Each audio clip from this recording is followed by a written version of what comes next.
Ya Allah, panjangkan umur semua orang yang menonton video ini. Angkatlah penyakit bagi yang subscribe, dan luaskan rezeki setiap yang like serta share video ini. Semoga rezeki mengalir luas sampai 7 turunan ke anak cucu, dan setiap doa serta kebaikan membawa berkah untuk kita semua.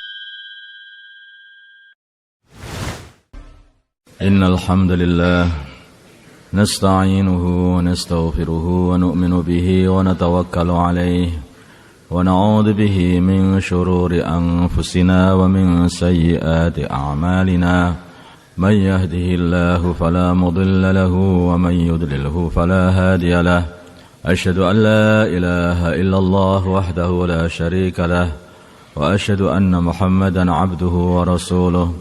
Allahumma salli ala Sayyidina Muhammad wa ala ali Sayyidina Muhammad wa ala ashabi Sayyidina Muhammad wa tabi'ina ajma'in, amma ba'da.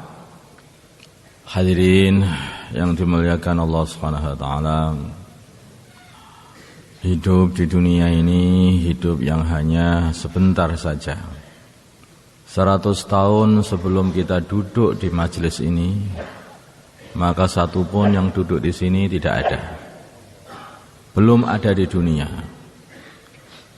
Kemudian sekarang ada, dan mungkin 100 tahun yang akan datang, semua yang duduk di sini ini kemana ya kira-kira?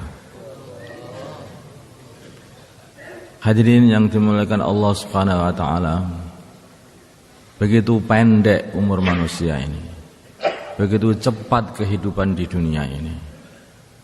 Sebentar datang, sebentar pergi. Sebentar datang, sebentar lagi juga pergi. Terus begitu, ganti berganti.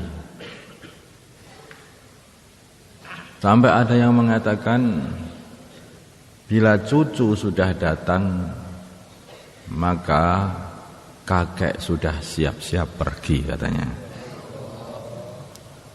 Siapa yang sudah punya cucu? Siap-siap, siap-siap. Hadirin yang dimuliakan Allah Subhanahu wa taala, itulah kehidupan dunia. Kalau kita ingat-ingat, baru saja kita ini keluar dari sekolah dasar atau MI, tapi tahu-tahu sekarang sudah punya anak. Nanti sebentar lagi juga sudah punya cucu.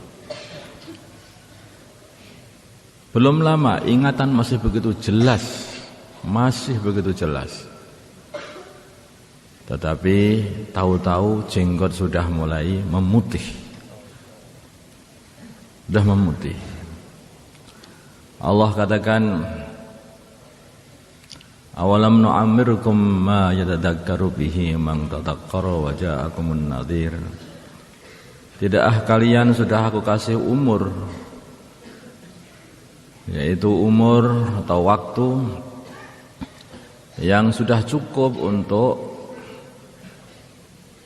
dibuat ambil pelajaran, berpikir, ambil pelajaran.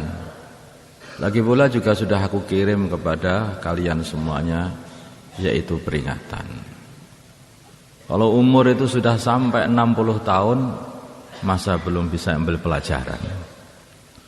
Kalau umur itu sudah 60 tahun, kemudian sudah kedatangan pemberi peringatan, waja'akumun nadhir, dan telah mendatangi kalian nadhir, sang pemberi peringatan. Siapa itu? Rambut putih. Jadi rambut putih itu dikirim kepada hamba-hamba Allah sebagai peringatan. Lampu kuning, sudah bukan hijau lagi. Gimana Pak? Walaupun disemir, dalamnya tetap putih juga. Nah, tidak bisa ditipu. Maka hadirin yang dimuliakan Allah Subhanahu wa taala, inilah kehidupan manusia, begitu cepat, datang, hilang, datang, hilang. Mungkin kita masih mengingat orang tua kita, bapak kita, ibu kita, tapi sekarang kemana mereka? Sudah enggak ada. Suatu hari juga begitu, Anak-anak masih ingat bersama kita, dan suatu hari juga mereka akan kehilangan kita. Hadirin yang dimuliakan Allah Subhanahu wa taala, kalau kita sudah paham kehidupan dunia ini hanya sebentar, lalu untuk apa manusia ini dikasih hidup yang sebentar di dunia ini? Manusia ini dikasih hidup sebentar ini sebetulnya ada satu maksud di sini, yaitu Allah pengen nguji manusia ketika dikasih hidup yang sebentar di dunia ini. Siapa yang taat kepada Allah dan siapa yang mendurhakai Allah. Hidup ini adalah hidup penyaringan, disaring. Siapa yang taat akan dipisahkan dengan siapa yang mendurhakai Allah. Disaring di sini ini. Maka hadirin yang dimuliakan Allah Subhanahu wa taala, padahal kehidupan di dunia ini kalau dibanding dengan kehidupan di akhirat itu betul-betul sebentar saja. 1000 tahun dunia adalah sehari di akhirat. Artinya kalau kita hidupnya ini hanya 100 tahun, maka kalau dibandingkan hari di akhirat sana, kita ini baru hidup yaitu 2 jam saja. Dikasih hidup 2 jam supaya taat, diuji, ujian selama 2 jam. Taat apa tidak taat? Hanya ujian 2 jam saja. Maka yang taat akan disisihkan tempat tersendiri, dan yang tidak taat yang mendurhakai Allah maka akan disisihkan ke tempat sendiri.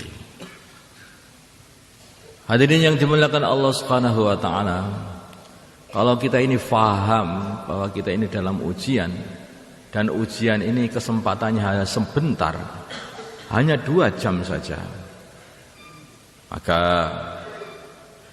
orang yang pinter mesti dia akan menundukkan, memaksa keinginan-keinginan dirinya yang tidak ada faedahnya, atau bahkan menjadikan gagal di dalam ujian ini, ditahan demi untuk kesuksesan dia menghadapi ujian-ujian dari Allah Subhanahu wa taala.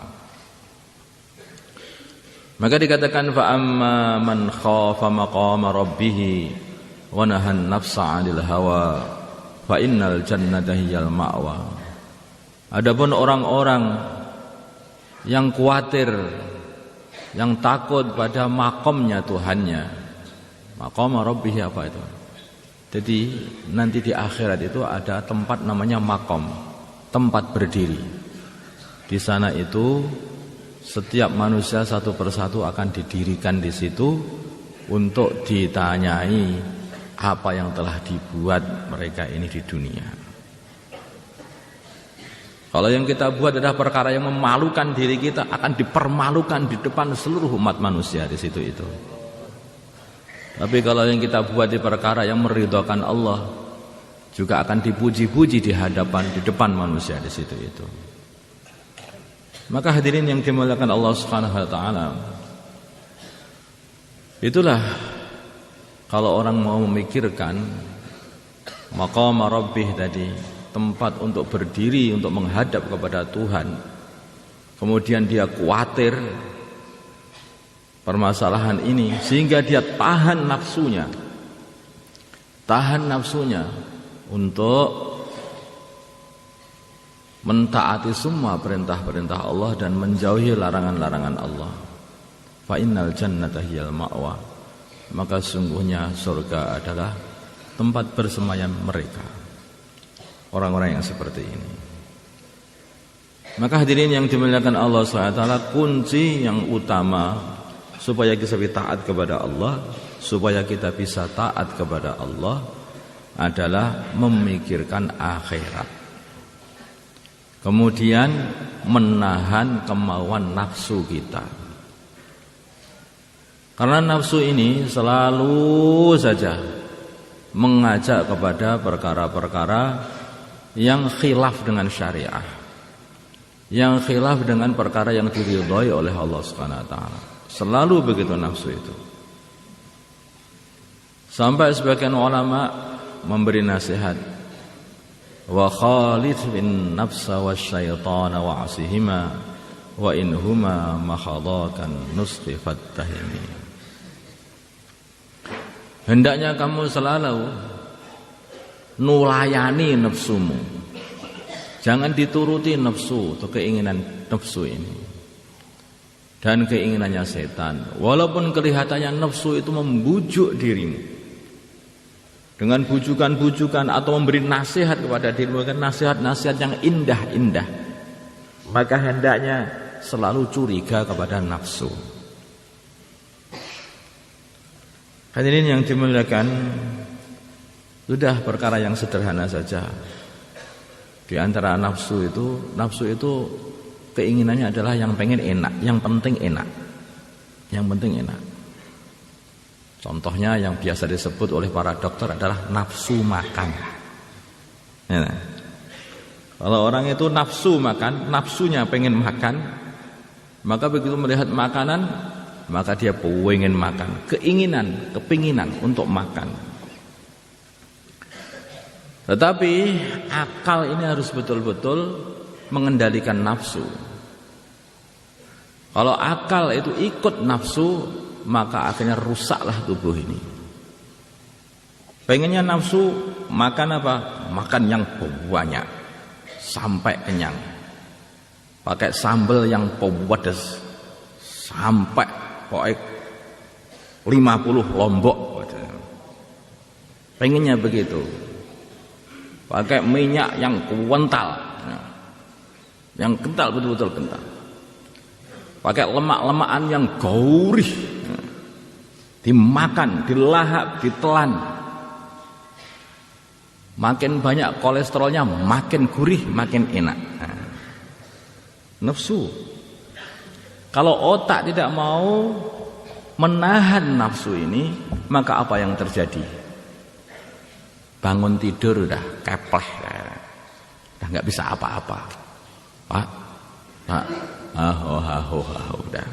udah. Kenapa ini? Gara-gara ngikutin nafsu. Tapi kalau orang itu menggunakan akalnya, nafsu pengen makan banyak, aku makan banyak, bisa bahaya itu. Maka dikasih makan yang sedikit. Nafsu pengen makan yang gurih-gurih, minyak, lemak, maka ditahan. Kalau aku makan banyak lemak yang kayak seperti ini, maka bisa jadi ini sudah kaku semua tubuhnya, bangun tidur udah sengkleh ke tangannya, jimpe. Otak berpikir, nafsu ditahan, dia akhirnya sehat, awet tubuhnya.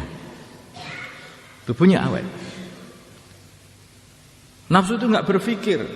Karena memang nafsu itu nggak punya pikir. Yang penting enak. Itulah nafsu. Urusan makanan juga seperti itu. Kehidupan apapun pengennya seperti itu. Itulah banyak akhirnya nafsu itu dimanfaatkan oleh setan untuk menjerumuskan manusia, memelencengkan manusia dari jalan yang lurus. Maka hati-hati dengan nafsu. Ini nafsu. Pagi-pagi itu nafsu mengajak apa? Mesti mengajak tidur. Enak bangkong. Mesti tanya sama santri-santri kalau nggak percaya. Enak kan bangkong? Bangkongnya jangan enak tenan. Sama ustad-ustadnya juga itu kan. Maka hadirin yang dimuliakan Allah Subhanahu wa taala, kalau itu diterus-teruskan, maka tubuhnya rusak. Akhirnya banyak penyakit yang masuk dalam dirinya. Coba. Tetapi kalau akal ini kuat untuk bisa menahan nafsu, menekan nafsu, meper hawa nafsu, maka akhirnya pagi-pagi dia gerakkan tubuhnya, olahraga dikit sana sini. Akhirnya sehari penuh tubuhnya sehat, bisa mengerjakan seluruh pekerjaan seharian dan semalam. Zikir juga kuat, sholat juga kuat, dakwah juga kuat. Makanya orang dakwah keluar hari setiap hari bangkong, ya enggak dapat taskilan, itu enggak dapat itu. Terus ketoro nek ngono kuwi. Maka hadirin yang dimuliakan Allah Subhanahu wa taala begitu. Nafsu selalu begitu. Bukan enggak peduli urusan kesehatan, enggak peduli dengan urusan agama, enggak peduli apapun, pokoknya nafsu itu selalu pengennya enak di awal, di akhir enggak usah dipikir. Maka itulah urusan agama pun juga nafsu juga berbuat yang sama seperti pada urusan kesehatan.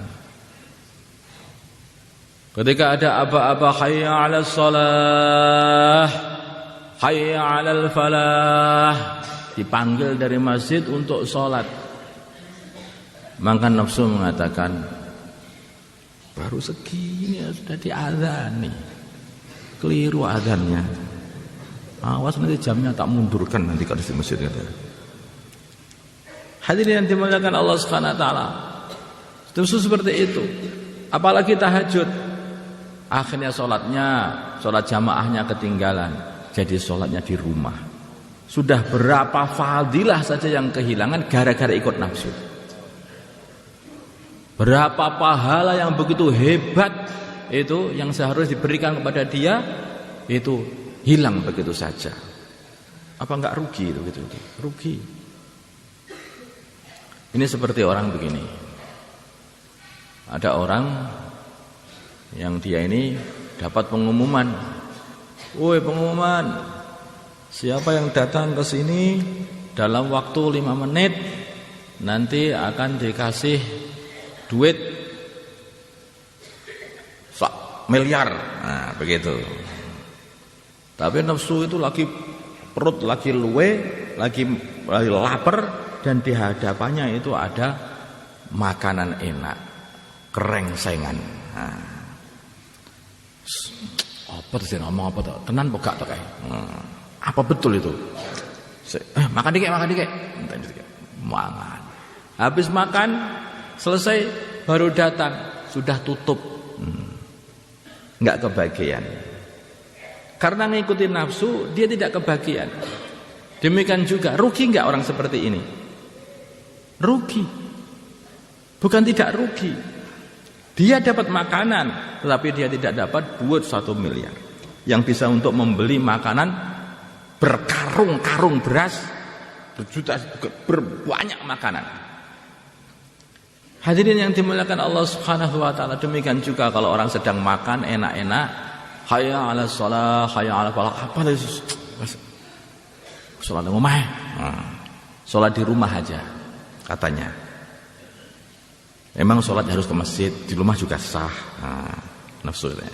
Makan, habiskan, sudah ketinggalan sholat jamaah bareng-bareng. Akhirnya sholat sendiri di rumah. Sholat sendiri di rumah. Rugi apa enggak? Rugi. Seumpama dia sholat di masjid, ya, dia dapat fadilah yang begitu hebat, dia akan dapat membeli makanan yang dia makan itu lebih lagi, tidak terhingga. Hanya gara-gara makanan sedikit saja di dunia ini dia harus kehilangan makanan begitu hebat, bahkan makanan campur widodari. Makanan campur widodari kayak apa? Makanan lauknya widodari. Maka hadirin yang dimuliakan Allah Subhanahu wa taala, rugi orang seperti itu. Itulah nafsu, sukanya seperti itu. Malam-malam tahajud, ya. Susah sekali untuk bangun tahajud. Apalagi kalau udaranya dingin. Apalagi kalau sedang keluarnya di pelausan sana. Udah tahajud dengan adem kayak ngene. Akhirnya gak sido tahajud. Kehilangan. Coba kalau di situ itu malam itu pas jam 3 pagi ada pertandingan sepak bola.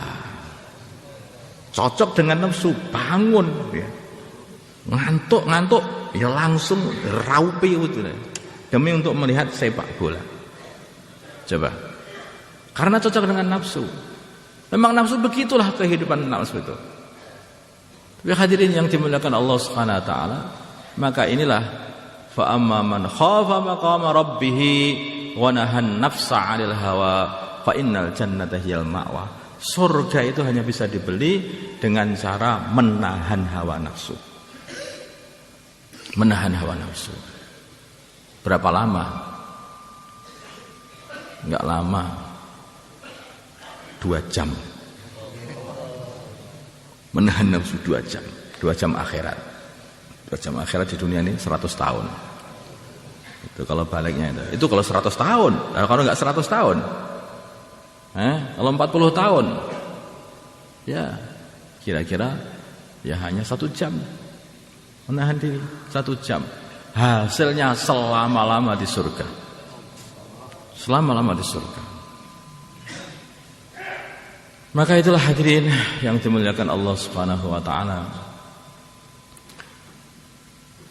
Kalau di dunia ini semuanya itu, di dunia ini itu kita kerja, kemudian kita mengharapkan nanti setelah kerja itu di tanggal muda, tanggal berapa? 5 atau tanggal 10 ya? Nah, tanggal 5 maka kita akan dapat bayar. Nah, maka kita semangat untuk kerja di dunia. Karena kita yakin bahwa kalau aku kerja mesti akan dapat pahala nanti di akhir di awal bulan. Selalu begitu, terus begitu. Hadirin, kenapa kita tidak yakin kalau kita kerja ini taat kepada Allah nanti kita dikasih pahala di awal kehidupan kita di akhirat? Tanggal muda akhirat sana nanti. Nah, bayarannya tanggal 5 akhirat. Di tanggal muda akhirat kita langsung dapat pahala. Baru saja kita mati langsung dapat manfaat apa yang kita amalkan. Kenapa kita tidak percaya? Dengan ahlu dunia saja yang tukang bluwetoan itu saja kita percaya.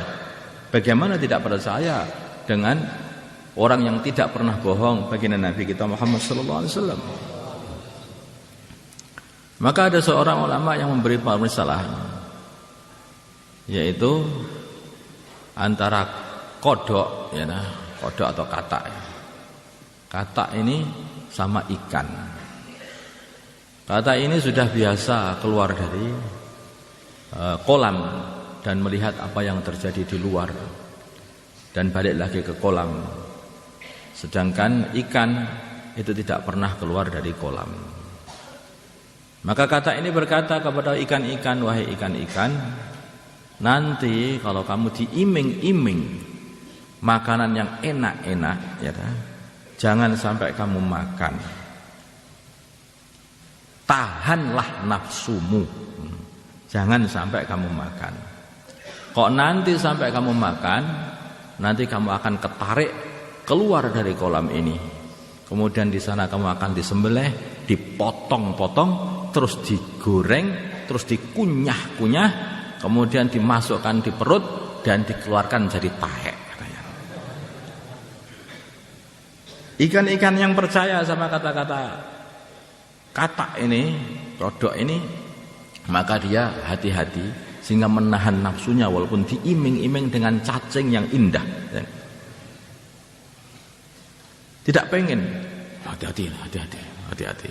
Nah, tetapi ikan yang sembrono yang nggak mau dengarkan, apa toh enak kok, lep sep hilang. Itulah perumpamaan seperti itu. Para dai, orang-orang, para nabi, para rasul, mereka telah diperlihatkan oleh Allah Subhanahu wa taala apa yang terjadi kalau orang itu tidak taat kepada Allah Subhanahu wa taala. Maka dikasih tahu, jangan turuti nafsumu, jangan turuti nafsu, hati-hati, gunakanlah akalmu. Terus peringatan demi peringatan terus disampaikan. Mereka yang ikut selamat, mereka yang tidak ikut langsung bawa malakul maut masuk kuburan, dipotong-potong di sana itu. Dihabisi di sana itu. Maka hadirin yang dimuliakan Allah Subhanahu wa taala, inilah kehidupan manusia. Sebentar tetapi betul-betul kalau sampai salah, kesalahan akan terjadi fatal betul. Tetapi kalau kita bisa memanfaat kehidupan yang sebentar ini, maka hasilnya adalah kebahagiaan yang selama-lamanya. Hadirin yang dimuliakan Allah Subhanahu wa taala. Tuhan kita Allah Subhanahu wa taala menciptakan manusia ini supaya menghamba kepada Allah. Allah katakan, "Wa ma khalaqtul jinna wal insa illa liya'budun." Aku tidak ciptakan jin dan manusia kecuali supaya mereka ini menghamba kepada aku. Ikut kepada Allah, ikut perintah-perintah Allah. Hamba, menghamba itu artinya melepaskan semua keinginan dirinya. Semua keinginannya adalah diikutkan dengan keinginan atau perintahnya tuannya. Itulah hamba. Hamba itu begitu pekerjaannya. Walaupun dia hati tidak mau, tapi kalau sudah perintahnya begini, ya tetap jalan. Tetap jalan. Dipaksa dirinya untuk mengikuti perintah. Itu pekerjaan hamba. Demikian hamba Allah juga begitu. Kalau kita menghamba dan mengaku sebagai hambanya Allah, maka mesti kita itu harus berbuat seperti itu juga. Apa saja perintahnya Allah, apakah dalam keadaan kita ini semangat atau dalam keadaan kita ini loyo, lemah, maka tetap kita amalkan perintah-perintah Allah. Memang manusia begitu. Likulli syai'in syirah wa likulli syirratin fatrah. Setiap segala sesuatu itu mesti ada waktu-waktu semangat, dan setiap semangat nanti mesti akan diikuti lemah. Selalu begitu. Tetapi barang siapa ketika waktu lemahnya masih tamasuk dengan agama, masih berpegang kepada agama, maka dia sukses, beruntung. Kalau ketika lemahnya meninggalkan agama, maka dia hancur. Memang seperti itu manusia. Itu. Ada waktu-waktu seperti itu. Maka hadirin, hati manusia begitu itu. Kadang-kadang semangat, kadang-kadang lemah. Ketika begitu datang lemah, tetaplah usaha, paksa diri, tetap istiqomah. Dalam keadaan senang, istiqomah. Dalam keadaan tidak senang, istiqomah tetap. Lakukan seperti itu. Nanti lama-kelamaan kita ini jadi ringan. Mengamalkan agama jadi ringan. Awalnya berat, tapi mesti ringan. Karena yang membuat berat itu sebetulnya nafsu, yang gondeli diri kita ini. Mesti awalnya berat. Maka harus ada usaha menundukkan nafsu. Caranya adalah selalu khilaf dengan nafsu kita. Kata para ulama dakwah, beliau mengatakan, supaya kita ini tidak mengikuti hawa nafsu, maka apapun yang kita buat dalam dakwah ini hendaknya selalu ikut musyawarah. Nah, apa keputusan musyawarah, maka itu diikuti. Walaupun tidak enak, diikuti. Dimusyawarahkan, hati pengennya sudah berbunga-bunga. Aku sudah siap, aku siap diputus untuk bayan. Nah, ternyata diputus suruh khidmat. Hadirin, nafsu ditekan. Ternyata yang pengen bayan itu bukan dia, tapi nafsunya, pengen pamer. Nah, maka ditekan, jadinya khidmat. Bagian masak, bagian masak. Yang masak yang enak, walaupun nanti apa itu dalam keadaan mangkel, kata mangkel aku putus terus. Masaknya apa ya? Kalau ini ulo, ada. Jangan begitu. Yang ikhlas. Kita dituntut untuk ikhlas, diajari untuk ikhlas. Maka akhirnya nafsu. Ketika kita sudah wegah sekali, sudah loyo, aku tak pengen khidmat aja nanti bisa tidur-tidur, yang lain taklim saya tidur. Tahu-tahu diputus, suruh khususi. Innalillahi wa inna ilaihi raji'un. Begitu pelajaran-pelajaran seperti ini, ikut musyawarah. Begitu ikut musyawarah, maka nafsu itu akhirnya apa? Tunduk. Akhirnya manut, wes aku sudah nggak bisa ngalahkan orang ini, udah tak ikut aja. Baru dia bisa mengendarai nafsunya, bukan nafsunya mengendarai jiwanya. Jadi kalau kita ini khidmat kepada nafsu kita, maka nafsu kita yang mengendari jiwa kita. Sebaliknya kalau nafsu itu kita suruh khidmat pada diri kita, dipaksa, dicambuk nafsu ini supaya khidmat untuk diri kita, mendekatkan diri kepada Allah, maka lama-kelamaan seperti kuda itu, lama-kelamaan juga akhirnya ikut, dibawa kemana saja ikut. 4 bulan keluar, seneng. 40 hari, seneng. Tidak boleh keluar, seneng. Di rumah, seneng. Khidmat, seneng. Rubayan, seneng. Disuruh khususi, bangga ya seneng saja. Suruh taklim, ya seneng. Suruh dengerin taklim terus saja, tetap seneng saja. Nah. Jadi kalau situ namanya nafsunya sudah tunduk. Sudah tunduk. Sudah tunduk. Nah, ketika kita sudah mulai menundukkan nafsu, nanti akan ada satu permasalahan. Sehingga diri kita ini hidup jadi zuhud. Hidup zuhud, Masya Allah. Ibadah jadi ringan, karena nafsu sudah ikut. Kezuhudan sudah ringan, hidup sederhana juga ringan.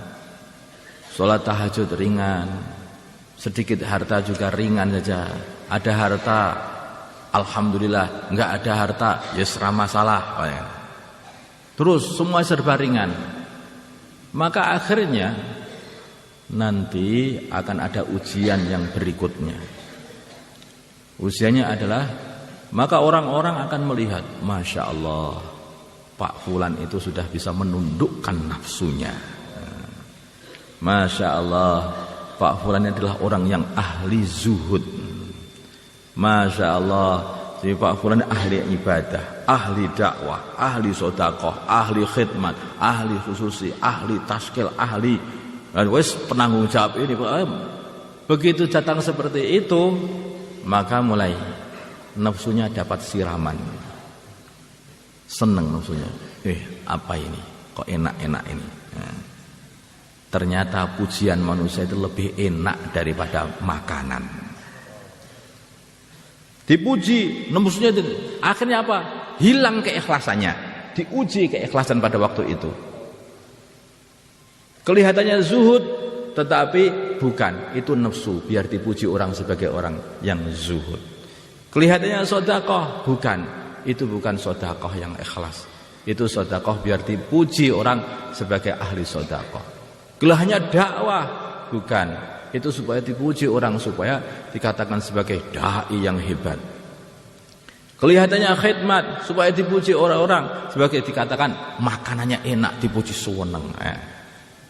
Maka hadirin yang dimuliakan Allah Subhanahu wa taala, ini ujian terakhir itu, ikhlas itu. Hati-hati dengan itu. Maka kalau kita ini ketika amal kok masih karena manusia, ya toh, hati-hati. Kalau kita ketemu dengan Allah, ya Allah, saya telah bersedekah karena Engkau ya Allah. Allah Maha tahu. Allah tahu apa yang zahir pada diri kita, dan Allah tahu apa yang ada di dalam hati kita. Kalau kita tidak ikhlas, bohong. Kamu bersedekah karena pengen dipuji orang-orang dan dikatakan sebagai ahli sedekah. Orang yang zuhud datang, saya zuhud karena Engkau. Bohong. Kamu zuhud supaya kamu dikatakan sebagai zahid oleh orang-orang dan sudah dikatakan kepada kamu. Bagaimana ini? Makanya harus betul-betul teliti betul di dalam urusan amal ini, Pak. Betul-betul teliti. Betul-betul teliti. Makanya kalau kita ini amal masih wegah, begitu berat, kelihatannya itu masih banyak ikhlasnya itu. Jadi berat, kita maksa hawa nafsu bukan karena manusia, tapi karena dipaksa hawa nafsu itu. Nah, hawa nafsu itu dipaksa, kemudian berangkat, Masya Allah, ketoknya kok ikhlas ketoknya ngono kuwi. Ya. Kecuali gak ikhlas juga yang kayak begitu itu. Nah. Siapa kira-kira yang keluar 4 bulan rasanya berat gitu. Ya berat, coba. Ada yang rasanya berat kalau mau keluar 4 bulan enggak? Enggak ada yang angkat tangan. Siapa yang kira-kira keluar 4 bulan ringan begitu enteng, coba. Ya enggak mau jadinya. Siapa yang enggak mau keluar 4 bulan? Angkat tangan. Metu ora gelem, mlebu ora gelem. Jalukane nyapa kuwi jare? Wedi itu sama Allah, jangan takut sama taskil. Sebetulnya saya itu bayan suka, tapi taskilnya itu menjengkelkan betul. Hadirin yang dimuliakan Allah Subhanahu wa taala, ya. Hakikatnya perkara itu saya katakan semua ini sudah ada tulisan dari Allah Subhanahu wa taala. Allah Subhanahu wa taala katakan wallahu khalaqakum wama ta'malun. Allah menciptakan kalian semua dan Allah menciptakan apa yang kalian perbuat. Seluruh perbuatan kita, seluruh alam semesta ini dicipta oleh Allah, dan seluruh alam semesta ini adalah digerakkan oleh Allah. Kafirnya Abu Jahal yaitu memang digerakkan sama Gusti Allah untuk jadi orang kafir. Itu hakikatnya seperti itu. Islamnya Abu Bakar itu karena digerakkan oleh Allah untuk jadi Islam. Itu hakikatnya gitu. Mau keluarnya 4 bulan kita ini, itu ya karena kita ini digerakkan oleh Allah untuk keluar 4 bulan. Tidak maunya kita keluar 4 bulan dari sini ini juga karena didudukkan Gusti Allah, enggak berdiri-berdiri. Itu ditakdir semua oleh Allah Subhanahu, digerakkan oleh Allah. Digerakkan oleh Allah, diam juga didiamkan oleh Allah. Itu hakikatnya. Maka hadirin yang dimuliakan Allah Subhanahu wa taala, kalau kita ini, sehingga kalau kita berpikir takdir tadi, maka kita ini akhirnya jadi tambah takut kepada Allah. Dan juga tambah senang juga kepada Allah, sehingga akan bisa mengumpulkan khauf dan roja kepada Allah Subhanahu wa taala. Bagaimana itu bisa terjadi? Nah, dalam kehidupan sehari-hari, coba lihatlah diri kita ini. Kalau diri kita ini hari ini digerakkan untuk kebaikan, kamu ingat saja, wah itu kebaikan. Maka alhamdulillah Allah menggerakkan aku kebaikan. Alhamdulillah Allah menggerakkan aku untuk sholat hari ini jamaah. Alhamdulillah Allah menggerakkan aku untuk bisa wiritan sampai selesai. Alhamdulillah hari ini aku digerakkan Allah untuk bisa membaca Al-Quran. Alhamdulillah. Ada kebaikan. Innalillahi wa inna ilaihi raji'un. Hari ini mataku kalau Gusti Allah digerakkan untuk melihat yang enggak benar. Astagfirullah. Adik, dulu orang-orang zaman dulu selalu muhasabah seperti itu. Para ulama-ulama, orang-orang soleh zaman dulu itu selalu muhasabah seperti itu. Setiap hari itu dimuhasabah sendiri. Sehingga dia itu nyatati kemarin begini, alhamdulillah. Astagfirullah, alhamdulillah, astagfirullah. Begitu orang zaman dulu. Coba orang zaman sekarang ada enggak? Enggak ada. Ini sudah laku sekian, dapat laba untuk alhamdulillah. Pokoknya kalau duit alhamdulillah. Kalau kurang astagfirullah. Ini orang toko aja ini ngertinya duit Pak, tapi ngertinya duit. Coba kalau amalan kita, ya boleh saja orang berkata begitu, enggak masalah sih. Tetapi coba yang sudah biasa muhasabah di toko itu, muhasabahilah amalmu setiap hari. Muhasabah itu penting supaya kita ada peningkatan. Muhasabah itu penting. Sehingga 5 bulan kemarin aku belum sholat qobliyah asar. Sekarang sudah tak tingkatkan sholat qobliyah asar 4 rakaat. Yang dikatakan orang yang sholat 4 rakaat qoblal asar, maka didoakan oleh baginda Nabi Muhammad SAW, semoga Allah kasihani orang yang mau sholat 4 rakaat sebelum asar. Nah, didoakan oleh baginda Nabi biar dapat doanya baginda Nabi. Ada peningkatan. Kalau kita tidak mempunyai catatan amalan kita, bagaimana kita bisa meningkat? Kita pengen meningkat toko kita catat betul toko itu. Kalau sudah catatan pakai buku sudah nggak mampu, kita catat pakai komputer sampean. Biar apa? Biar meningkat katanya. Adakah yang mencatat amalannya pakai komputer? Pakai catatan, pakai tangan saja nggak ada. Sepadahal kita ini sering berdagang. Hal adullukum ala tijaratin tunjikum min adzabin alim. Amalan ini perdagangan ini sebetulnya sama Allah.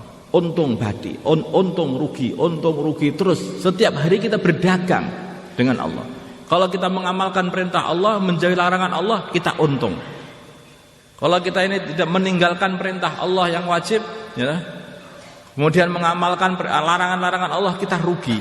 Kita untung rugi terus sampai akhir di akhirat. Terus ditimbang nanti di sana. Mana lebih banyak pahalanya atau dosanya? Ditimbang di sana.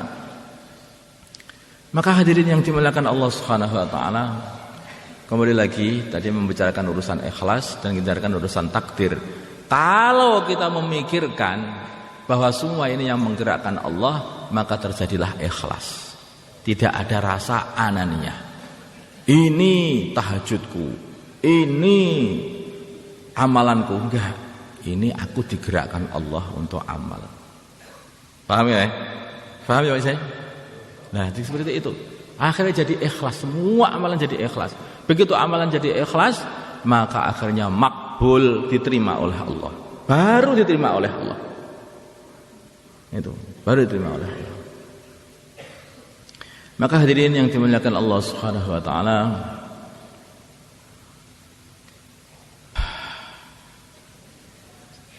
sudah waktunya kita ini untuk mulai memperbaiki diri kita. Tidak ada tempat yang lebih baik untuk memperbaiki diri kecuali melebihi, yaitu masjid-masjidnya Allah Subhanahu wa taala. Kalau kita di rumah, maka berbagai macam permasalahan, gangguan untuk memperbaiki diri susah. Tapi kalau kita di masjid, setiap 5 waktu kita dengar adzan. Tidak mungkin kita tidur di depan imaman kemudian orang-orang sholat. Memangnya kita mau disolati mayit? Nah, maka mesti kita bangun, wudu, ikut sholat berjamaah. Begitu. Maka tempat yang terbaik. Kita di situ akan mendengar orang-orang yang membaca Al-Quran, sehingga hati tergugah, kita jadi membaca Al-Quran. Di masjid kita mendengar orang-orang yang berzikir, maka hati tergugah, akhirnya ikut berzikir. Karena semua orang itu akan berbuat sesuai apa yang dia lihat, sesuai apa yang dia dengar. Kenapa anak-anak kecil bisa menirukan nyanyian-nyanyian orang-orang dewasa? Karena saking seringnya dengar. Kenapa anak kecil bisa joget dengan joget-jogetnya orang dewasa? Karena mereka sering melihat. Nah, kalau kita ini di masjid, kita melihat mendengar bacaan Al-Quran, melihat orang sholat, ya, mendengar orang berzikir, maka akhirnya kita lama-kelamaan kita pun juga akan tergugah untuk mengikuti mereka. Karena manusia itu hanya ikut-ikut saja. Mulai kecil kita juga ikut. Kalau manusia ini dikumpulkan dengan anjing umpamanya, mulai bayi, maka dia berjalan seperti anjing karena dia akan mengikuti anjing. Dikira dia sendiri dirinya anjing. Kalau manusia ini dikumpulkan dengan manusia, maka dia berjalan tegak seperti bapaknya, seperti ibunya. Ya sudah seperti itu. Kalau manusia itu hidup di kalangan orang-orang Islam, maka dia akan menjadi orang Islam. Kalau dia ini hidup terpengaruh dengan kalangan orang-orang Nasrani atau Yahudi, maka dia akan Nasrani, Yahudi atau Majusi.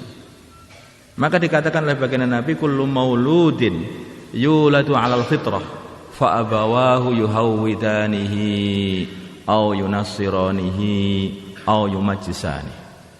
Setiap bayi yang dilahirkan itu adalah lahir dalam kondisi bersih 'alal fitrah, agama Islam. Allah tahu bayi itu, wong baru saja diciptakan Gusti Allah.